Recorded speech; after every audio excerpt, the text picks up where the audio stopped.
నమస్తే ఫ్రెండ్స్, నేను మీ జర్నలిస్ట్ వలి. ప్రస్తుతం నాతో పాటు ఉన్న guest Telugu Desam party fire brand, ఆ పార్టీ జాతీయ అధికార ప్రతినిధి జోష్ణ గారు. వారితో మాట్లాడదాం. జోష్ణ గారు నమస్తే. మేడం నమస్తే అండి. జోష్ణ గారు, నిన్న కాంగ్రెస్ పార్టీ అధ్యక్షురాలు షర్మిల మీడియాతో మాట్లాడుతూ విజయసాయిరెడ్డి ఆ పార్టీకి రాజీనామా చేసి వచ్చి నన్ను కలిశారు. 3 గంటల పాటు మేము మాట్లాడుకున్నాం. అంటే ఏ విధంగా అబద్ధాలు చెప్పాలి, షర్మిల ఆస్తుల గురించి మాట్లాడుతున్న అన్ని పచ్చి అబద్ధాలు, ఒక అరగంట సేపు ఆయనకి క్లాస్ పీకి ఈ అబద్ధాలన్నీ మళ్ళీ నువ్వు చెప్పాలి అని ఈ విషయాలన్నీ కూడా విజయసాయిరెడ్డి గారు షర్మిల గారితో అన్నారట. చెప్తుంటే అంటే నా బిడ్డల ఆస్తులు కూడా జగన్మోహన్ రెడ్డి కాజేసే ప్రయత్నం చేస్తూ ఉన్నాడు, నాకు అసలు కన్నీళ్ళు వచ్చాయి, ఇంత దిగజారిపోయాడేంటి అన్నా అని చెప్పి ఆమె మాట్లాడారు. ఎలా చూస్తారు మేడం? అంటే ఇప్పుడు జగన్మోహన్ రెడ్డి కొత్తగా దిగజారిపోయేదేంటో నాకు అర్థం కాలేదు. సరే, తనకిప్పుడు కళ్ళు తెరుచుకున్నాయేమో షర్మిల గారికి, కానీ మనం అదే కదా చెప్పింది. మనం అంటే ప్రతి ఒక్కరు ఎవరైతే విక్టిమ్స్ ఉన్నారో జగన్మోహన్ రెడ్డి చేసినటువంటి అరాచకాలకు విక్టిమ్స్ అందరూ మొదటి రోజు నుంచి అదే చెప్తున్నారు. సొంత తల్లినే బయటకు గెంటేసిన వాడు, సొంత తల్లినే గౌరవాధ్యక్షురాలుగా తన పార్టీకి ఉంటే ఆవిడ బయటకు గెంటేసిన వాడు, చెల్లి మీద మమకారం ఉంటుందని ఎలా ఎక్స్పెక్ట్ చేస్తారు? First and foremost thing. ఇంకో సెకండ్ పాయింట్ ఏంటి అని అంటే, ఇది విజయసాయిరెడ్డి ఒక్కడే కాదనుకుంటా, నాకు తెలిసి మొన్న కూడా ఇంకొకరు ఎవరో అధికార ప్రతినిధి ఎవరో బయటకు వచ్చి కూడా అసెంబ్లీలో కూడా ఇలా తిట్టాలి, ఇలా టార్గెట్ చేయాలి, ఈ విధమైనటువంటి పదాలు వాడాలి అని చెప్పింది కూడా జగన్మోహన్ రెడ్డి. స్క్రిప్ట్ వస్తుంది ప్రతి ఒక్కరికి, అక్కడ ఏం మాట్లాడాలి అనేటువంటిది చాలా సందర్భాల్లో వాళ్ళు చెప్పారు. అండ్ ఇది మనం ఇదివరకు కూడా చెప్పాం. ఎందుకనంటే వాళ్ళు basically Jaganmohan Reddy and family, I would call, okay, ఎప్పుడు కూడా బిజినెస్ ఓరియంటెడ్ గానే ఉంటారండి. వాళ్ళు ఎప్పుడు పొలిటికల్ ఓరియంటెడ్ గా ఉండదు. ఆ ఫ్యామిలీ ఎప్పుడు ఉండదు. ప్రజల కోణంలో ఆలోచనలు ఏమి ఉండవంటారా? ఉండవు. మీరు గమనించండి, వైఎస్ రాజశేఖర రెడ్డి గారు ముఖ్యమంత్రిగా ఉన్నప్పుడు ఏం చేశారు? ఆయన మంచి చేశారు అనేటువంటిది ఒక వర్షన్ అయితే, ఎంత అవినీతి జరిగింది, ఆయన సుపుత్రుడిగా ఆ రోజున జగన్మోహన్ రెడ్డి ఎంత అవినీతి చేశాడు, ఎంత దోచుకున్నాడు, ఎక్కడెక్కడ దాచుకున్నాడని మీరో నేనో ఈ వలీనో జోస్నో చెప్పక్కర్లా, సిబిఐ వాళ్ళను ఈడీ వాళ్ళు చెప్పేశారు కదా, జప్తు చేశారు కదా, చేశారా చేయలేదా? సో ఆ ఫ్యామిలీలో they have a history of a business mindedness. వాళ్ళకి పొలిటికల్ ఇన్క్లినేషన్ అనేటువంటిది ఎక్కువగా ఉండదండి. వాళ్ళకి ఇప్పుడు పొలిటికల్ ఇన్క్లినేషన్ ఎలా ఉంటుందంటే, ఒకసారి విజయమ్మ చెప్తుంది చూడండి, తెలంగాణ నా బిడ్డకు కావాలి, ఈ ఆంధ్ర నా బిడ్డకు కావాలంటే అదేదో పప్పు బెల్లాలు పంచుకున్నట్టు పంచుకుంటారు వాళ్ళు పదవులు. ముఖ్యమంత్రి పదవి అంటే వాళ్ళకి అదేదో అంటే బిజినెస్ ఓరియంటెడ్ థింగ్ అండ్ డబ్బులు సంపాదించుకోవడానికి ఒక ఎవెన్యూ, ముఖ్యమంత్రి కుర్చీలో కూర్చోవడం అనేటువంటిది. మీరు గమనిస్తే వైఎస్ రాజశేఖర రెడ్డి గారు చనిపోయినప్పుడు జగన్మోహన్ రెడ్డి గారు ముఖ్యమంత్రి హోదా కోసం, ముఖ్యమంత్రి కుర్చీ కోసమే కదా ప్రయత్నాలు చేశారు చాలా. వైఎస్ రాజశేఖర రెడ్డి గారు చనిపోయారని చెప్పి తను పయనిస్తున్నటువంటి ఎయిర్ క్రాఫ్ట్ క్రాష్ అయింది అనేటువంటి ఒక వార్త రాగానే ఆయన అభిమానులు చాలా మంది ఉన్నారండి. వైఎస్ రాజశేఖర రెడ్డి గారికి అభిమానులు చాలా మంది ఉన్నారు. వాళ్ళందరూ అయ్యో అయ్యో అయ్యో అని చెప్పి గుండెలు బాదుకుంటూ ఎక్కడైతే క్రాష్ జరిగినటువంటి ఏరియా ఉందో అక్కడికి పరిగెత్తుకుంటూ పోయారు. లిటిల్ గా పోలీసులు కూడా కంట్రోల్ చేయడం కష్టమైంది ఆ రోజున, మీకు I think you know it. కానీ జగన్మోహన్ రెడ్డి పోడే, అరే కనీసం బాడీ దొరకట్లేదు, ఎక్కడ కాలు పడిందో తెలియదు, ఎక్కడ చేయబడిందో తెలియదు, ఏం జరిగిందో తెలియదు, పోడే జగన్మోహన్ రెడ్డి. వెళ్ళాడా? పోలే.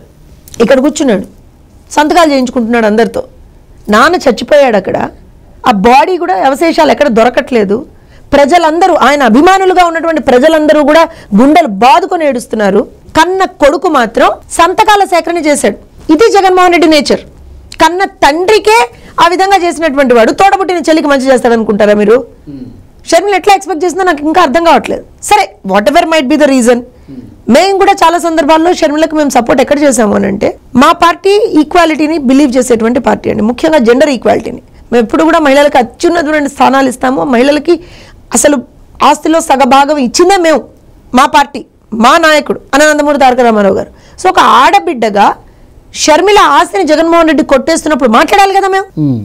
అది మాట్లాడితే అదిగో షర్మిలను చంద్రబాబు నాయుడు గారు నడిపిస్తున్నారు, షర్మిల చంద్రబాబు నాయుడు గారు చెప్పినట్టు చేస్తోంది అని మా మీదే వాగారు. ఇవాళ మరి షర్మిల గారు బయటకు వచ్చి మాట్లాడుతున్నారు.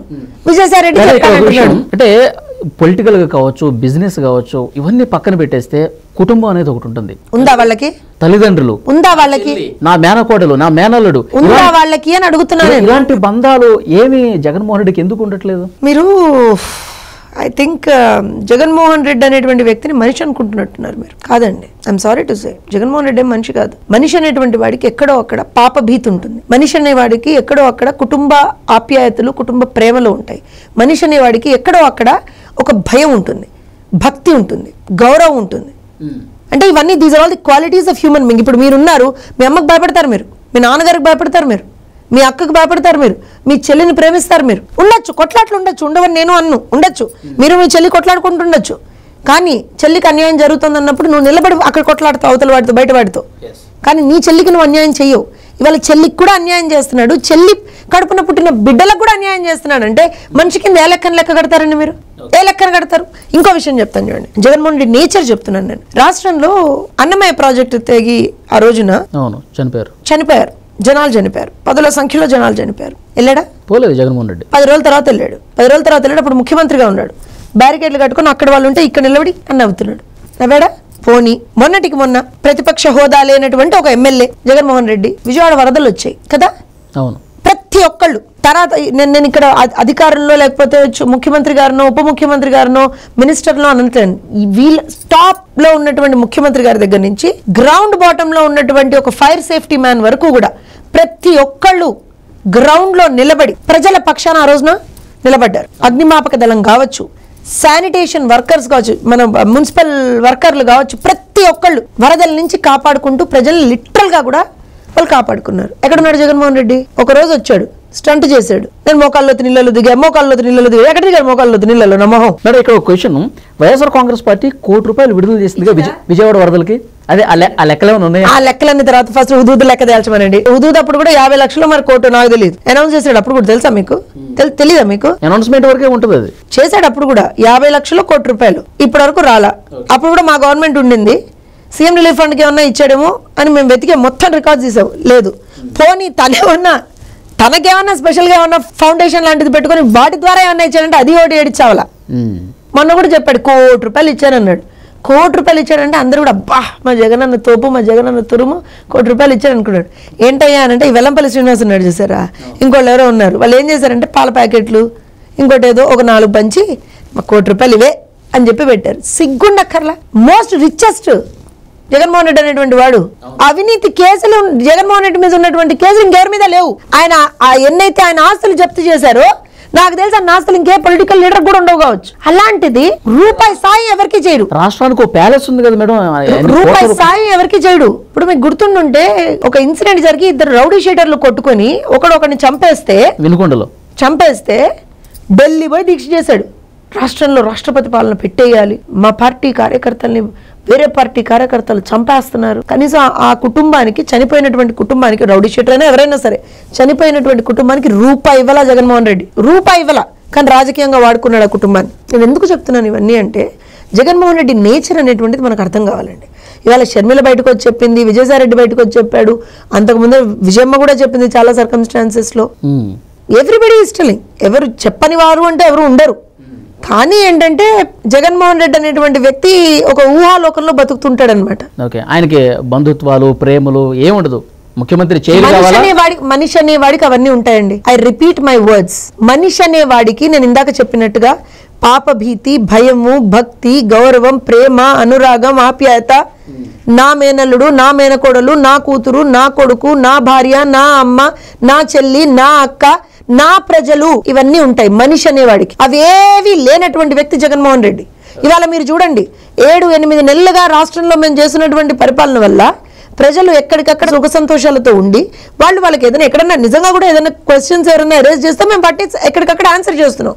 దాని మీద కూడా విషయం చెబుతున్నాడు. ఇంటికి వెళ్ళి పెన్షన్లు ఇస్తున్నాం మేము 1వ తారీఖున. ఒకవేళ 1వ తారీఖు సెలవు అయితే ముందర రోజే 31నో 30నో ఇస్తున్నాం మేము. ఎన్ని ఏడుపులు దాని మీద. ఇంకోటి మేడం, మొన్న లండన్ నుంచి తిరిగి వచ్చిన తర్వాత జగన్మోహన్ రెడ్డి గారు ఈసారి 2.0 చూస్తారు, ఈసారి కథ వేరే ఉంటది.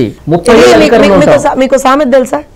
లేస్తే మనిషిని కాదు, నేను లేస్తే మనిషిని కాదు అంటాడు వాడు. లేచేది లేదు, చచ్చేది లేదు, వాడు మనిషి అయ్యేది లేదు. వాడు సామెత చెప్పారు నేను మీకు. మీరు ఎట్లా ఇన్ఫర్ చేసుకుంటే అట్లా ఇన్ఫర్ చేసుకోండి. ఎవరికి ఆపాదించుకుంటే వాళ్ళకి ఆపాదించుకోండి. ఎందుకంటున్నాను అని అంటే జగనన్న 2.0, జగనన్న 1.0 ఏముంది అక్కడ? గుండు 0 ఉంది అక్కడ. ఇక దాన్ని 2.0 చేస్తావా, -1 చేస్తావా, -2 చేస్తావా, ఎవరికి తెలిసొచ్చు. అరే నువ్వు ఒక ఎమ్మెల్యేవి నాయన, ఎమ్మెల్యేగా వెళ్ళి నీ కాన్స్టిట్యున్సీ ప్రజల కన్నా ఏమన్నా చెయ్యాలి కదా. పులివెందులకి ఎన్నిసార్లు నుంచి ఎమ్మెల్యే అయినా కనీసం పులివెందుల్లో మౌలిక సదుపాయాలు కూడా లేవు తెలుసా ప్రజలకి. ఇవాళ అక్కడ ఉన్నటువంటి మా పార్టీ ఇన్ఛార్జ్ గా ఉన్నటువంటి బీటెక్ రవి అన్న ఎక్కడ ఏదన్నా ఇబ్బంది అయితే అన్న నిలబడి వాళ్ళకి చేస్తాడు. గెలిచినా ఓడినా వాళ్ళ పక్షాన బీటెక్ రవి నిలబడతాడు. కానీ ఈ మనిషి ఏ రోజున వాళ్ళ దగ్గర వాళ్ళ కనీసం వాళ్ళ మొహం కూడా చూడు. పులిని చూసి నక్కవాదులు పెట్టుకున్నట్టుగా మా లోకేష్ బాబు గారు ఏం చేశారంటే ఆయన బ్రహ్మాండంగా ఒక మంచి ప్రజా దర్బార్ అనేటువంటిది పెట్టి బ్రహ్మాండంగా ప్రజల పక్షాన ఆయన పోరాటం చేస్తున్నాడు. ఈ జగన్మోహన్ రెడ్డి ఏం చేశాడు, పులిని చూసి నేను నక్కగా నేను వాతలు పెట్టుకోవాలని చెప్పి నేను కూడా ప్రజా దర్బార్ పెడతా తూచ్ అని చెప్పి పోయి పులివెందుల్లో ఒకసారి పెట్టాడు. పట్టుమని 10 నిమిషాలు నిలబడలేకపోయాడు. పట్టుమని 10 నిమిషాలు తండాలుగా జనం వచ్చారు. ఎందుకు? వాళ్ళకి అన్ని సమస్యలు. అక్కడ నువ్వుంటే ఎందుకు మరి అన్ని సమస్యలు వస్తున్నాయి? నువ్వు ఇన్నిసార్ల నుంచి అక్కడ ఎమ్మెల్యేగా ఉన్నావు, 5 సంవత్సరాలు ముఖ్యమంత్రిగా వెలగబెట్టావు. నీ కాన్స్టిట్యున్సీకి నువ్వేం చేసుకోలేకపోయావే? Forget about other constituencies. అదే లోకేష్ గారు మంగళగిరిలో ఓడిపోయారు క్రితంసారి. అయినా సరే మంగళగిరి ప్రజల పక్షాన నిలబడి తాగునీటి సమస్య కావచ్చు, డ్రైనేజ్ సమస్య కావచ్చు, విద్యార్థులకు సంబంధించినటువంటి సమస్యలు కావచ్చు, ఆడవాళ్ళకి నైపుణ్య శిక్షణ కావచ్చు, అన్నీ అక్కడ ఉద్యోగ కల్పన అన్నీ చేసుకుంటూ ముందరికెళ్ళాడు. ఇవాళ బ్రహ్మాండమైనటువంటి మెజార్టీతో అక్కడ గెలిచాడు. ఆయన కామ్గా కూర్చోలేదే. ఇప్పటికీ మీకు తెలుసు, ఎన్నోసార్లు మీరు కూడా వాటి గురించి విన్నారు. ఇప్పటికీ ప్రతిరోజు ఉదయం యాజ్ ఫర్ as ఆయన ఊర్లో ఉన్నారంటే ఖచ్చితంగా ప్రతిరోజు ఒక గంట సేపు ప్రజా దర్బార్ పెడతారు, ప్రజా సమస్యలు వింటారు. ఇమ్మీడియట్గా అక్కడ ఉన్నటువంటి వాళ్ళకి దానికి సంబంధించినటువంటి ఇన్స్ట్రక్షన్స్ వెళ్తారు. And this is all technical. నేను ఇది మొత్తం డిజిటలైజ్ తెలుసా. ఇప్పుడు మీరు అక్కడ సమస్యతో వెళ్ళారనుకోండి, మీ సమస్య అక్కడ నోట్ అవుతుంది, మీకు వెంటనే ఒక మెసేజ్ కూడా వస్తుంది, మీ సమస్య ఈ ఫలానా డిపార్ట్మెంట్కి వెళ్ళిందండి, దీన్ని మీరు ఇలా ట్రాక్ చేసుకోవచ్చు అని కూడా వస్తుంది. ఈ ప్రాబ్లం స్టేటస్ కూడా తెలుసుకోవచ్చు మనం కదా. ఇది ఎందుకు చేయలేకపోయాడు జగన్మోహన్ రెడ్డి? ఇంకొకటి మేడం, ఆయన మైక్ పట్టుకున్న ప్రతిసారి సూపర్ 6 హామీలు ఏమయ్యాయి అని ప్రశ్నిస్తాం. సూపర్ 6 హామీలు జగన్మోహన్ రెడ్డి కొంచెం చదువుకుంటే బాగుండేది. సర్లేండి, ఫస్ట్ క్లాస్ స్టూడెంట్స్ మేమేం చేయలేం దానికి. కానీ ఫస్ట్ అండ్ ఫార్మోస్ట్గా మేము అన్ని హామీలు నెరవేరుస్తున్నామని చెప్తున్నాము, ఒక్కొక్కటి నెరవేర్చుకుంటూ వెళ్తున్నాము. మేము డిఎస్సి నోటిఫికేషన్ ఇస్తామన్నాము, అలానే ఏ విధంగా అయితే మేము అన్న క్యాంటీన్లు తెరుస్తామన్నాము, ఇవన్నీ చేసుకుంటూ ఒక్కొక్కటి పెన్షన్స్ కానీ ఎవ్రీథింగ్ మేము ఆన్ ట్రాక్ వెళ్తున్నాము. ఫస్ట్ అండ్ ఫార్మోస్ట్గా ఏదైతే అమ్మకు వందనం స్కీమ్ ఉందో, it has to start it academic year starting అండి. తల్లికి వందనం మే అని చెప్పారు మొన్న cabinet decision. Academic year starting లోనే కదా ఇవ్వాల్సింది. ఎందుకంటే లాస్ట్ సార్ నువ్వెగ్గొట్టావు, మా తప్పు కాదు అది. నువ్వెగ్గొట్టావు. అమ్మడు ఎవరెగ్గొట్టారు? జగన్మోహన్ రెడ్డి ఎగ్గొట్టాడు. అది తీసుకొచ్చి మా మీద రుద్దుతానంటాడేంటి? మేము దాని మొత్తం విధి విధానాలను రూపకల్పన చేసి ఎవరు కూడా ఎక్కడ కూడా ఎలిమినేట్ అవ్వకూడదు. That is very important. మా హామీ ఏంటి?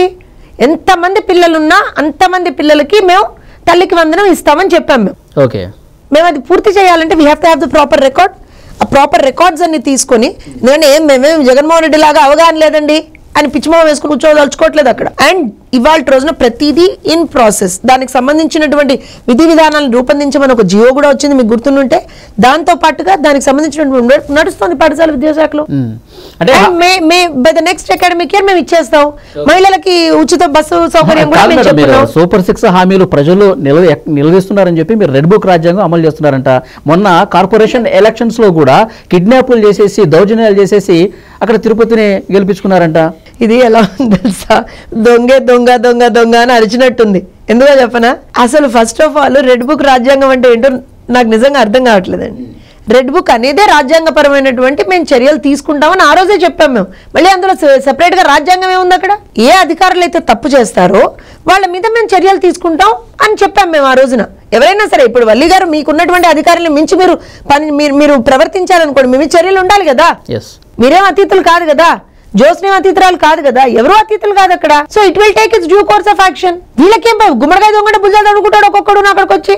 ప్రతి ఒక్కడు రెడ్ బుక్ గురించి మాట్లాడేవాడే. అంబటి రాంబాబు వస్తాడు రెడ్ బుక్ అంటాడు, రోజా వస్తుంది రెడ్ బుక్ అంటారు. ఏంటిది? జగన్మోహన్ రెడ్డి అయితే పొద్దున్న అంటే నిద్రపోయినా లేచినా అన్నం తింటున్నా ఏం చేసినా రెడ్ బుక్. మొన్న ప్రెస్ మీట్ లో వీళ్ళు రెడ్ బుక్ రాజ్యాంగం అమలు చేస్తూ కేసులు పెడుతున్నారు, మళ్ళీ పెడతారు, 3 నెలలు జైలుకు పోతా, మళ్ళీ వస్తా. గతంలో నన్ను ఇబ్బంది పెట్టారు కదా సీఎం గాలే. మళ్ళీ ఎవరు పెట్టారు ఇబ్బంది? For the clarification of Jaganmohan Reddy. అప్పుడు ఆయన రాజకీయంగా ఎదుగుతున్నాడని చెప్పి జగన్మోహన్ రెడ్డి తెలుగుదేశం పార్టీ మాకేం సంబంధం? కాంగ్రెస్ పార్టీ ఉంది అప్పుడు అధికారంలో, రాష్ట్రంలో కేంద్రంలో ఉన్నది కాంగ్రెస్ పార్టీ. మాకేం సంబంధం లేదు. పిచ్చి మాటలు పిచ్చి ఇవి కాకపోతే అదే అంటే. అందుకని ఆ లండన్ పోయినోడు కరెక్ట్ గా మందులు తెచ్చుకోవచ్చు కదా. మాకు దరిద్రం తప్పుతుందంటే పోయినవాడు కరెక్ట్ గా మందులు తెచ్చుకోవచ్చుగా. రోజు మాకు ఏం మాట్లాడతాడో తెలియదు. ఆ స్క్రిప్ట్ ఇచ్చేవాడన్నా సరిగ్గా ఇచ్చేవాడు ఆ స్క్రిప్ట్. పోని వాస్తవం మాకు సంబంధం లేదు కదా ఆ కేసులతోటి. ఈయన రాజకీయంగా ఎదుగుతున్నట్టు ఎందుకులేండి అవన్నీ. కానీ తండ్రిని అడ్డం పెట్టుకుని ఒక్క నిమిషం తను ఫస్ట్ టైం ఎన్నికలకు వెళ్ళినప్పుడు తండ్రి లేని బిడ్డనండి, నా తండ్రి చనిపోయాడు, కాంగ్రెస్ పార్టీ నాకు అన్యాయం చేసింది, నాకు ఓట్లు వేయండి అని అడుక్కున్నాడు. రెండోసారి తను ఎన్నికలకు వెళ్ళినప్పుడు మా బాబాయిని చంపేశారు, తండ్రి లేని బిడ్డను నేను, ఇప్పుడు మా బాబాయిని కూడా చంపేశారు, నాకు ఓట్లు వేసి నన్ను గెలిపించండి అని విన్నవించుకున్నాడు. 2 సార్లు కూడా తను అట్లానే ప్రజల్లోకి వెళ్ళాడు. సింపతి యాంగిల్తో ప్రజల్లోకి వెళ్ళాడు. ఫస్ట్ సారి అది కొంచెం వర్కౌట్ అయింది, సెకండ్ టైం ఈ కేమ్ ఇంటూ గవర్నమెంట్. అంతే, ఇంకా అక్కడ ఏం లేదు, అక్కడ సినిమా అంతకు మించి ఏం లేదు. అక్కడ వీళ్ళు పెద్ద అక్కడ ఏదో ఉందనుకున్న పాపం వైఎస్ఆర్సీపీ కార్యకర్తలు కూడా అనుకుంటారు. కానీ నేను చెప్పా కదా, లేస్తే మనిషిని కాదు అంటాడు, కానీ లేచేది లేదు, అక్కడ ఏమీ మాట్లాడేది లేదు. ఎందుకంటే ఒకటి చెప్తానండి, మనం ప్రజల కోసం, ఇప్పుడు మా పార్టీ ఉంది, 42 సంవత్సరాలు మా పార్టీ పుట్టి, హైయెస్ట్ పీక్స్ చూసాం మేము, లోయెస్ట్ లోస్ కూడా చూసాం. మన లాస్ట్ టైం ఆంధ్రప్రదేశ్లో మా పార్టీ 23 సీట్లు మా పార్టీకి వచ్చినాయి. అవును, మా పార్టీ పుట్టినప్పుడు ప్రభంజనం సృష్టించాం మేము. 95లో కూడా ప్రభంజనం సృష్టించాం మేము. అసలు కేంద్రంలో ప్రతిపక్ష పార్టీ హోదా ఉన్నటువంటి పార్టీగా ఉన్నాం మేము, అవునా కాదా? ఇంత ఉన్న తర్వాత కూడా నేను చెప్పినట్టుగా తెలంగాణ ప్రాంతంలో ఇవాళ అసలు నిజంగానే కూడా ఒక ఎమ్మెల్యే కూడా మాకు లేడు. అంటే హైయెస్ట్ పీక్స్ చూసాం, హైయెస్ట్ లోస్ చూసాం, కానీ ఏ రోజున ప్రజల పక్షం మేము వదలలేదే. ఒక్క ఎమ్మెల్యే ఉన్నా వెళ్ళారు, 20 మంది ఎమ్మెల్యే ఉన్నా వెళ్ళారు, 23 ఉన్నా వెళ్ళారు. ఇవాళ 164 మంది ఉన్నా సరే వెళ్తున్నాం అక్కడికి, ప్రజా సమస్యలను డిస్కస్ చేస్తున్నాం. వచ్చాడు జగన్మోహన్ రెడ్డి అసెంబ్లీకి, అదెంత నాకు నిజంగా, నేను అందుకే నా స్క్రిప్ట్ ఇచ్చి చచ్చేవాడన్నా సరిగ్గా ఇచ్చి చావచ్చు కదా అంట. నేను నాకు చంద్రబాబు నాయుడు గారు అంత సమయం ఇవ్వరు కాబట్టి నేను సభకి వెళ్ళను, నాకు ప్రతిపక్ష హోదా లేదు కాబట్టి నేను సభకి వెళ్ళను, వాళ్ళు నాకు ప్రతిపక్ష హోదా ఇవ్వట్లేదు కాబట్టి నేను సభకి వెళ్ళను అంటే చదువుకొని రారా నాయన. నేను ఇదే చెప్పదలుచుకుంటా. అసలు ప్రతిపక్ష హోదా ఇవ్వాల్సింది నేనా, లేకపోతే వలీనా, లేకపోతే అయ్యన్న గారా, లేకపోతే చంద్రబాబు నాయుడు గారు? ప్రతిపక్ష హోదా ఎవరు ఇవ్వాలి నీకు? ప్రజలు ఇవ్వాలి. చీ కొట్టింది ప్రజలు, మాదా బాధ్యత. ఎందుకు మరి ప్రజలతో ఆడుకున్నావు నువ్వు? ప్రజలను ఎందుకు ఇబ్బంది పెట్టావు నువ్వు? జగన్మోహన్ రెడ్డి హయాంలో ఎవరు ఇబ్బంది పడలేదు చెప్పండి నాకు? ఎస్సీ, ఎస్టీ, బీసీ, మహిళలు, మైనారిటీలు ప్రతి ఒక్కరిని ఇబ్బంది పెట్టాడా లేదా? అరే రోడ్ల మీద పెట్రోల్ పోసి తగలబెట్టేశారు, పిల్లల్ని రెక్కలు పెడవిరిచి ఒక డాక్టర్ని రోడ్డు మీద నగ్నంగా పడుకోబెట్టారు. ఆడపిల్లల మీద జరిగిన అఘాయిత్యాలకైతే అసలు అంతు పొంతు లేదు. ఎవడి చేసి, ఇప్పుడు నేను ఏమంటానంటే క్రైమ్స్ జరుగుతాయండి ఒక్కొక్కసారి, కానీ వాటి మీద మన యాక్షన్ ఏంటి అనేటువంటి చాలా ఇంపార్టెంట్. అరే ఆ పార్టీలో ఉన్నటువంటి ఒక్కొక్కడు ఎట్లాంటి వాళ్ళు అంటే, ఒకడేమో ఒక్కొక్క దళిత యువకుని హత్య చేస్తాడు, హత్య చేసి ఆ శవాన్ని తెచ్చి డోర్ డెలివరీ చేస్తాడు, ఆడ ఎమ్మెల్సీ. అక్కడ మా దౌర్భాగ్యం ఇంకా కంటిన్యూ అవుతున్నాడు ఆ మహానుభావుడు. ఆడవాళ్లతో అసభ్యకరంగా బిహేవ్ చేసే అతను ఒక ఎంపీ, పచ్చి బూతులు మాట్లాడే వాళ్ళు ఎమ్మెల్యేలు, మినిస్టర్లు. ఇది ఆ పార్టీకి ఉన్నటువంటి ఒక నైజం, ఇది ఆ పార్టీకి ఉన్నటువంటి ఒక credibility, what we call. Madam, గతంలో జరిగిన అరాచకాల మీద తెలుగుదేశం పార్టీ కార్యకర్తలే తీవ్ర అసంతృప్తిగా ఉన్నారు. ఇప్పుడేవో కేసులు నమోదు చేసి ఇన్వెస్టిగేషన్ జరుగుతుంది, కానీ చాలా అసంతృప్తిగా ఉన్నారు. చాలా మద్యం కుంభకోణాలు, ఇసుక కుంభకోణాలు, వేల కోట్ల కుంభకోణాలు జరిగినాయి చెప్తున్నారు. నేను ఒక విషయం చెప్తానండి, ఇది నిజంగా కూడా మీరు చాలా మంచి ప్రశ్న అడిగారు. ఎందుకంటే మేమే మాట్లాడాం, వేరే ఎవరు కూడా కాదు, మేమే మాట్లాడాం వీటన్నిటి మీద. కార్యకర్తలం అందరం ఇక్కడ ప్రతి ఒక్కళ్ళం ఆ రోజున సైనికుల్లాగా పోరాటం చేశారు. ఇవాళ వచ్చిన వెంటనే కార్యకర్తలకు కానీ ఇప్పుడు మాకే, ఇప్పుడు నన్ను ఒక్కసారి కనుక మీరు గట్టిగా అడిగారు అనుకోండి, అవునండి చర్యలు తీసుకుంటే బాగుంటుందని నేను కూడా గట్టిగా అనేస్తాను. కానీ ఏంటంటే అది ఇమోషన్. రాజకీయాల్లో మనం ఎప్పుడు కూడా ఇమోషన్స్ ఉండాలి, but at the same time మనకి ప్రయారిటీ అనేటువంటిది రాష్ట్రంగా ఉండాలి, రాష్ట్ర అభివృద్ధి ప్రయారిటీగా ఉండాలి. ఇవాళ జగన్మోహన్ రెడ్డి క్రియేట్ చేసినటువంటి ఒక సిచ్యువేషన్ ఏంటి అని అంటే, ఒక కక్ష రాజకీయాలు, హత్యా రాజకీయాలు ఇవే. అంటే ఆంధ్రప్రదేశ్ అంటే గత 5 సంవత్సరాల్లో దేశానికి కానీ ప్రపంచ దేశాలకు కానీ తెలిసిందేంటి? హత్యా రాజకీయాలు, కక్ష రాజకీయాలు, అసలు ప్రతిపక్ష నాయకులను ఇబ్బంది పెట్టడాలు, కార్యకర్తలను నడి రోడ్డు మీద చంపేయడాలు, ఇవి చూశారు ప్రజలందరూ. ఒక ఇండస్ట్రియల్ వస్తే ఆ ఇండస్ట్రియలిస్ట్ని బెదిరించి పంపించేయడము, గన్ పాయింట్లో బెదిరించడము, ఇవన్నీ చూశారు. సో ఇప్పుడు రాష్ట్రం అభివృద్ధి చెందాలి అని అంటే ఫస్ట్ ఆఫ్ ఆల్ మనం ఒక క్లీన్ ఇమేజ్ రాష్ట్రానికి చూపించాలి. మనం ఒక తెలుగుదేశం పార్టీ కార్యకర్తగా నేను ఎక్కడా మీరు అడిగిన దానిలో నేను డివియేట్ అవ్వనండి. నా మనస్సు అంటుంది అది. ఎవరెవరైతే ప్రజలకు అన్యాయం చేశారో ఒక్కొక్కళ్ళని కాలర్లు పట్టుకు గుంజుకొచ్చి నడి రోడ్డు మీద వాళ్ళని శిక్షించాలని నా మనస్సు. ఇక్కడ ఒక పాయింట్ మేడం, మీరు అరెస్టులు చేయకపోగా చాలా చోట్ల వైసీపీ వాళ్ళు, తెలుగుదేశం పార్టీ వాళ్ళు ముఖ్యంగా కలిసిపోతున్నారు, వీళ్ళందరూ ఒకటే అని ఒక భ్రమ కలుగుతోంది చాలా మంది జనాలకి. మీకు ఉదాహరణలు కూడా చెప్తాను. గౌతు లచ్చన్న విగ్రహావిష్కరణ జరిగినప్పుడు అక్కడ ఏం జరిగిందో మనం చూసాం. జోగి రమేష్, పార్థసారథి వాళ్ళందరూ ఒకే జీప్ ఎక్కి అభివాదాలు చేసిన పరిస్థితుంది. తర్వాత వెనుగండ్ల రాము, గుడివాడ నియోజకవర్గం, అంతకు ముందు వరకు ఆయన కామేపల్లి తులసిబాబు అనే వ్యక్తి కొడాల నానితో ఉన్నాడు, ఇక్కడ వెనుగండ్ల రామ్తో కలిసి ఉన్నాడు. మొన్న ఆయన అరెస్ట్ చేసేటప్పుడు కూడా పర్సనల్గా 1 గంట సేపు మాట్లాడాడంట. ఇలాంటివన్నీ చూసిన తర్వాత కార్యకర్తల మనోభావాలు డెఫినెట్గా నేను అసలు దాని నుంచి నేను ఎక్కడ కూడా డివేట్ అవ్వనండి. ఎందుకంటే నేను అదే చెప్తున్నాను, కార్యకర్తగా ఖచ్చితంగా కొన్ని విషయాల మీద చాలా ఇమోషనల్గా మేము రియాక్ట్ అవుతాం, అందులో డౌట్ లేదు.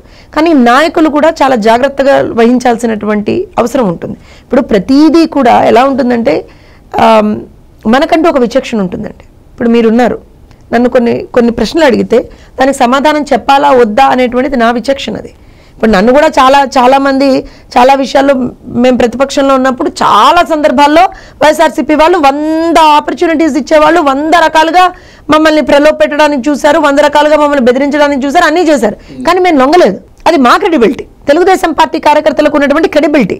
అందుకే ఇవాళ వేరే పార్టీ కార్యకర్తలు కొంత ఇబ్బందులకు మమ్మల్ని గురి చేస్తున్నప్పుడు మాకు ఎందుకు కోపం వస్తుందంటే మేము నికార్సైనటువంటి కార్యకర్తలు, నిలబడ్డ వాళ్ళం పార్టీ కోసం, కష్టపడి పోరాడినటువంటి వాళ్ళం పార్టీ కోసం. నాయకుడిని ఒక్క మాట అంటే ఆ నాలుకలు చీరేసినటువంటి వాళ్ళం మేము. మా నాయకుడిని ఒక్క మాట ఎవడో అనొద్దని చెప్పి మా గుండెల్లో మా నాయకుడిని పెట్టుకొని తిరిగేవాళ్ళం.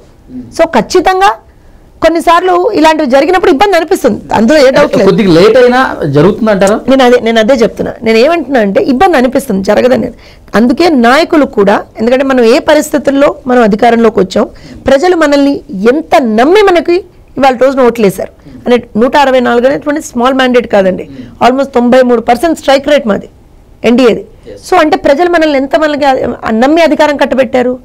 మనం అధికారం కట్టబెట్టినప్పుడు విర్రవీగకూడదు. ఎవరైనా సరే, మా పార్టీ వాళ్ళైనా వేరే పార్టీ వాళ్ళు ఎవరికైనా సరే, ప్రజల పక్షాన మనం పోరాటాలు చేయాలంతే. ఇవాళ మా పార్టీ నుంచి ఇన్స్ట్రక్షన్ కూడా ఏముంటుంది తెలుసా అండి, ప్రతి శనివారం కూడా చాలా మటుకు ఎమ్మెల్యేలు ఎవరి నియోజకవర్గాల్లో వాళ్ళు, ఎందుకంటే అందరూ కూడా పార్టీ ఆఫీస్కి రావాలంటే ఇబ్బందిగా ఉంది పాపం, ఎక్కడి డబ్బులు ఉంటాయి ఉండవు, అంతంత దూరాల నుంచి రాలేరు. కాబట్టి ఎక్కడికక్కడ మీ నియోజకవర్గాల్లో మీరు ఒక గ్రీవెన్స్ లాగా పెట్టండి. మేడం మీరేమనుకోవద్దు, తెలుగుదేశం పార్టీ జాతీయ అధికార ప్రతినిధిగా నేను ఈ క్వశ్చన్ అడగట్లేదు, ఒక మహిళగా మీరు స్పందించండి.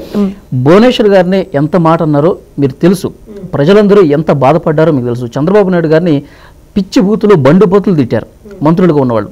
కానీ ఒక సాధారణ గ్రౌండ్ లెవెల్లో క్షేత్రస్థాయిలో ఉన్న కార్యకర్త కడుపు మండిపోతుంది.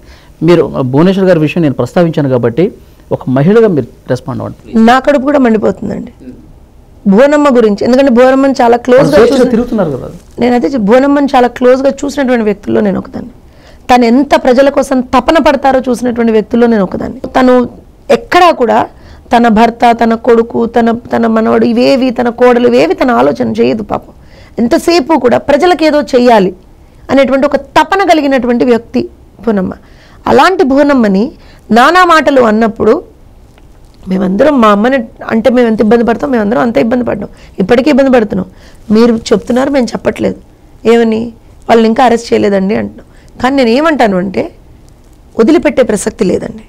ఎందుకంటే మీరు ఆలోచన చేయండి, మీకు నాకే ఇంత కోపంగా ఉంటే, మీకు నాకు ఇన్ ద సెన్స్ మా కార్యకర్తలకి ఇంత కోపంగా ఉంటే లోకేష్ గారికి కోపంగా ఉండదండి? చంద్రబాబు నాయుడు గారికి కోపంగా ఉండదండి? సొంత తల్లండి లోకేష్ గారికి. నేను భువనమ్మ అని ప్రేమతో పిలుచుకుంటా, కానీ కన్న తల్లి లోకేష్ గారికి, ఆయనకు ఉండదు ఆ కోపం. కానీ ఒక్కొక్కసారి ఏమవుతుందంటే మనం ఉన్నటువంటి ఆ రెస్పాన్సిబిలిటీ, ఈ కుర్చీ అంటాను చూసారా, నాకు 2 నిమిషాలు పట్టదండి. ఒక జాతీయ అధికార ప్రతినిధిగా మీరు నన్ను కుర్చీలో కూర్చోబెట్టారు. నేను ఒకటే చెప్తున్నా, వాళ్ళలాగా బూతులు తిట్టడానికి మాకు 2 నిమిషాలు చాలు. మాకు రావా, లేకపోతే మాకు అంటే కాంట్ వి స్పీక్. కానీ ఈ కుర్చీకి ఒక వాల్యూ ఉంది, తెలుగుదేశం పార్టీ జాతీయ అధికార ప్రతినిధి అనేటువంటి పదవికి ఒక వాల్యూ ఉంది. అలానే ఇవాళ లోకేష్ గారు మంత్రిగా ఆయన ఒక వాల్యూని క్యారీ, ఆ సీట్కి ఒక వాల్యూ ఉందండి. ఆ సీట్కి కొన్ని రెస్పాన్సిబిలిటీస్ ఉంటాయి, బాధ్యతలు ఉంటాయి. అలానే చంద్రబాబు నాయుడు గారు ముఖ్యమంత్రిగా ఉన్నప్పుడు ఆయనకి కొన్ని రెస్పాన్సిబిలిటీస్ ఉంటాయి. సో అన్నిటినీ బేరీజ్ వేసుకుంటూ ఒకటేసారి మనం ఏది చేయలేమండి. మేము we are hardly 8 months into the government. First of all మనకు ఉన్నటువంటి ముఖ్యమైన, అంటే నేను మా కార్యకర్తలు కూడా చాలామంది అర్థం చేసుకుంటారు, కానీ మళ్ళీ వాళ్ళకే చెప్తున్నాను. ఏమవుతుందంటే మనం అధికారంలోకి రాగానే ప్రజల పరిస్థితి ఎలా ఉందో మనం అందరం చూసాం. రాష్ట్రంలో రోడ్లు లేవు, ఉద్యోగాలు లేవు, పిల్లలకి చదువులు చదువుకుంటే కనీసం సర్టిఫికెట్లు ఇచ్చే వాడు లేడు, నాదుడు లేడు. ఎందుకంటే ఫీజు రీంబర్స్మెంట్ కట్లా ఇళ్ళు, ఆడపిల్లలకి ఎక్కడికక్కడ ఆడపిల్లల్ని ఇబ్బందులు పెట్టినటువంటి సర్కమ్స్టాన్సెస్ చూసాం. అసలు కనీసం 3 పూటల తినడానికి ఇబ్బంది పడ్డటువంటి కుటుంబాలని చూసాం. సో ఒక రాష్ట్రానికి పెద్దగా చంద్రబాబు నాయుడు గారు మొట్టమొదటిగా మనం ఏం చేయాలి, ఆ పరిస్థితులను చక్కదిద్దాలి కదా. నా కోపం ఉంటుంది, ఖచ్చితంగా ఉంటుంది, నా కోపం ఉండదని నేను అన్నండి. గతంలో బాబు గారు దీని ప్రాతిపదికనే పనిచేశారు, కానీ ఇప్పుడు కూడా అదే మోడల్లో ఉన్నారు, కొంచెం గేర్ మార్చాలి అని చెప్పి కోరుకుంటున్నారు. నేను అదే చెప్తున్నానండి. మనము ప్రయారిటైజేషన్ అనేది ఉంటుందండి. ఇప్పుడు రాష్ట్రం అతలాకుతలం అయిపోయి ఆల్రెడీ ఒక అగ్నిగుండంలాగా మార్చేశాడు జగన్మోహన్ రెడ్డి. దాన్ని ఇంకా మనం అగ్నిగుండం చేద్దామా? వాళ్ళు అదే ఆపర్చునిటీ కోసం చూస్తున్నారు కదా, అవునా కాదా? వాస్తవం చెప్పండి మీరు. వాళ్ళ ఆపర్చునిటీ కోసం చూస్తున్న గోతికాడ నక్కల్లాగా శవ రాజకీయం చేయడానికి నిలబడ్డా లేడా ఒక్కొక్కడు? ఎవడు ఎక్కడ చచ్చిపోతావా శవం దగ్గరకు వచ్చి వాళ్దామని చూస్తున్నాడా లేదా జగన్మోహన్ రెడ్డి? ఇవాళ రోజున అగ్నిగుండంలో ఉన్నటువంటి రాష్ట్రాన్ని ఫస్ట్ చల్లార్చి ప్రజలకు ఒక సేఫ్ ఎన్విరాన్మెంట్ మేము కల్పించిన తర్వాత కదా మేము మెల్లిమెల్లిగా పనిచేయాలి. ప్రయారిటైజేషన్స్ నేను మళ్ళీ చెప్తున్నా, మీరు అభివృద్ధి సంక్షేమం రెండే అన్నారు, ఇంకోటి కూడా ఉంది దానికి, సుపరిపాలన. సుపరిపాలన అంటే మంచి పాలన, ఎవరైతే తప్పు చేశారో వాళ్ళ మీద యాక్షన్స్. అదేం మేము మర్చిపోలా, అదేం తీసి పక్కన పెట్టాలా. It will take its own course of action. దాంట్లో మీకు నాకేం సంబంధం లేదు. తప్పు ఇప్పుడు ఇన్ని స్కామ్లు చేశారండి, స్కామ్ చేసిన వాడు బయటపడతాడని ఎలా అనుకుంటారు? నేనేమంటానంటే ఏదో అరెస్ట్ చేసి 2 రోజుల్లో వాడు బయటకు వచ్చేట్టుగా చూద్దాం ఎందుకు? అది పైశాచిక ఆనందం, అది పైశాచిక ఆనందం కదా. చంద్రబాబు నాయుడు గారిని అక్రమంగా అరెస్ట్ చేశారు, అన్యాయంగా అరెస్ట్ చేశారు. ఒక్కటంటే ఒక్క ప్రూఫ్ కూడా పెట్టలేకపోయారు ఆ రోజున. మనమే సాధారణ ప్రజలు ఆయన ఏం తప్పు చేయలేదని మనం ప్రూఫ్లతో చూపించాం. లిటరల్గా మాట్లాడితే గవర్నమెంట్ అయ్యి ఉండి వాళ్ళు ఒక కేసు బుక్ చేసి ఆ రోజు ఉన్నటువంటి వ్యవస్థను అడ్డం పెట్టుకొని చంద్రబాబు నాయుడు గారిని అరెస్ట్ చేసినప్పుడు వాళ్ళు ఒక్క ప్రూఫ్ చూపించలేకపోయారు. కానీ వ్యవస్థను అడ్డం పెట్టుకొని ఆ రోజున అక్రమాలు చేశారు. 54 రోజుల పాటు నిర్బంధించారు మా నాయకుడిని. మేమేమంటామంటే చాలా పక్కడ్బందీగా ఒక్కొక్క కేసు మేము హ్యాండిల్ చేస్తున్నాం. ఆ పేర్లు ఉన్నాయి చూసారా, భువనమ్మని అన్నవాళ్ళు కావచ్చు, చంద్రబాబు నాయుడు గారిని అన్నవాళ్ళు కావచ్చు, లోకేష్ గారిని అన్నవాళ్ళు కావచ్చు, అచ్చెన్నని జైలుకు పంపించినటువంటి వాళ్ళు కావచ్చు, మా కొల్లు రవీంద్రనాథ్ జైలుకు పంపించినటువంటి వాళ్ళు కావచ్చు, మా ధూళిపాల నరేంద్ర గారి గురించి అవాకులు చవాకులు వాగినటువంటి వాళ్ళు కావచ్చు, లేదా మా అశోక్ గజపతి రాజు గారు లాంటి ఒక టవరింగ్ పర్సనాలిటీ అంటాం మేము ఆయన్ని. రాజకీయాల్లో ఒక టవరింగ్ పర్సనాలిటీ అని అంటే అశోక్ గజపతి రాజు గారిని చూపిస్తామండి. అలాంటి వ్యక్తిని కూడా తూలనాడినటువంటి వ్యక్తులు వాళ్ళు. వదిలేస్తామా? పూర్తి ఆధారాలు సేకరించడానికి కొంత టైం పడుతుంది అంటారు, అంతే కదా. లేకపోతే ఉత్తుగా కేసు కట్టి వదిలేసి ఏదో వాళ్ళలాగా 2 రోజులు ఏమంటారంటే జైలు అరెస్ట్ చూపించి రోజాను వదిలేస్తామా? కొడాలి నన్ను వదిలేస్తామా? వాళ్ళకి నేను వంశీని వదిలేస్తామా? ఎవరిని వదిలేస్తాం అనుకుంటున్నారు వాళ్ళు? ఒక్కొక్కరికి శంకరగిరి మాన్యాలే. ఇది రాసి పెట్టుకోండి, ఇవాళ డేటు టైం రాసి పెట్టుకోండి వల్లి గారు. ఎందుకు చెప్తున్నానంటే ఇది ఇది ఇది నా అభిమతం కూడా. తప్పు చేసిన వాడు ఎవ్వడు కూడా స్వేచ్ఛగా తిరగకూడదండి. చంద్రబాబు నాయుడు గారి ఫిలాసఫీకి అది వ్యతిరేకం. అక్కడ చంద్రబాబు నాయుడు గారు, నేను చెప్తున్నాను, చంద్రబాబు నాయుడు గారు ఆయన్ని తిట్టినా వదిలేస్తారు. ఆయన మనసు ఎలాంటిదో మా అందరికీ తెలుసు. Don't get into that, వదిలేమ్మా అంటారు. ఒక్కొక్కడు ఆ రోజున ఆయన మాట్లాడుతుంటే మా లిటరల్గా మా ప్రాణాలు ఇలా కొట్టుకుంటూ ఉండేవి. మేము చాలా సందర్భాల్లో ఇంటర్నల్ మీటింగ్ జరిగేటప్పుడు sir they are using very filthy language sir అని చెప్పేవాళ్ళం మేము. ఎవడు పాపాన్ని వాడు పోతాడమ్మా, వదిలేయండి. You concentrate. ప్రజా సమస్యలు ఏమన్నా ఫస్ట్ మనం you have to but note చేసుకొని మనం అధికారంలోకి వచ్చిన తర్వాత వాటికి ఏమి సొల్యూషన్ ఇవ్వాలి. ఇది చంద్రబాబు నాయుడు గారి ఆలోచన. ఆయన్ని తిట్టినటువంటి వాళ్ళని కూడా ఆయన మర్చిపోతారు, కానీ ఆయన పిల్లలుగా మేము మర్చిపోలేం. కానీ ఆయన ఒకటెక్కడ మర్చిపోడంటే రాష్ట్రానికి ఎవరన్నా అన్యాయం చేస్తే ఆయన వదిలిపెట్టాడు. ఆయనకు అన్యాయం చేసినా వదిలిపెట్టేస్తాడు. ఒక బెనిఫిట్ ఆఫ్ డౌట్ వాళ్ళకి ఇచ్చేస్తాడు, పోలే అని అంటాడు. కానీ రాష్ట్రానికి ఇసుమంత అన్యాయం చేసినా ఆయన వదిలిపెట్టాడు. చంద్రబాబు నాయుడు గారి కమిట్మెంట్ అట్లాంటిది. తెలుగు ప్రజల పట్ల ఆయనకు ఉన్నటువంటి కమిట్మెంట్ అట్లాంటిది. తెలుగు ప్రజలకు అన్యాయం చేసినటువంటి వాళ్ళు ఎవరిని వదిలిపెట్టాడు. కాకపోతే there is a process that has to happen. ఇప్పుడు నేను ఈ వీడియో మాట్లాడుతున్నా సరే మేడం ఇంకెన్ని రోజులు ఇదే ప్రాసెస్ అని చెప్తారా అని అంటూనే ఉంటారు మా వాళ్ళు. ఎందుకంటే మనసు లోతుల్లో నాకు కూడా అదే ఉంటుంది. కానీ విషయాలు ఎలా జరుగుతాయి అంటే మనం ప్రాపర్గా ఆ దుర్మార్గపు శక్తులు మళ్ళా ప్రజల్లోకి రాకుండా మనం చూసుకోవాలి అని, అది చేయాలనే కదా ప్రజలు మాకు అధికారం ఇచ్చింది. వాళ్ళు రాకుండా చూసుకోవాలి అని అంటే ఆ బాధ్యతను మేము సక్రమంగా నిర్వర్తించాలి కదా, ప్రాపర్గా చెయ్యాలి కదా. అదే మేము చేస్తాం. కొంచెం లేట్ అయినా లేటెస్ట్గా ఉంటాయి. మొన్న రఘురామకృష్ణరాజు గారు ఒక మాట అన్నారు, 60 రోజులు వరుసగా అసెంబ్లీకి రాకపోతే డిస్క్వాలిఫై చేసే అవకాశం ఉంది, రూల్ ఉంది అని చెప్పేసి అన్నారు. As a deputy speaker he might be knowing the rules. And నాకు తెలిసి మా కూర్చోకపోయినా సైన్ చేసి వెళ్ళిపోయినా నడుస్తుంది. ఏంటది, అదేమన్నా ప్రాక్సీ అటెండెన్సా?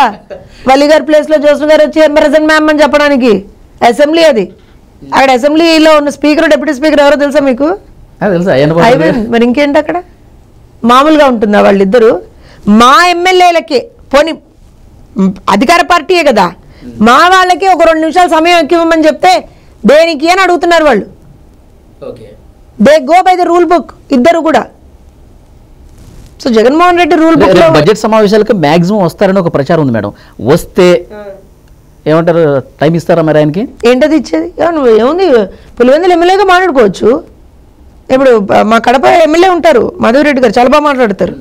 లేదా మా లోకేష్ గారు మాట్లాడతారు, చాలా మంది మాట్లాడతారు మా దగ్గర.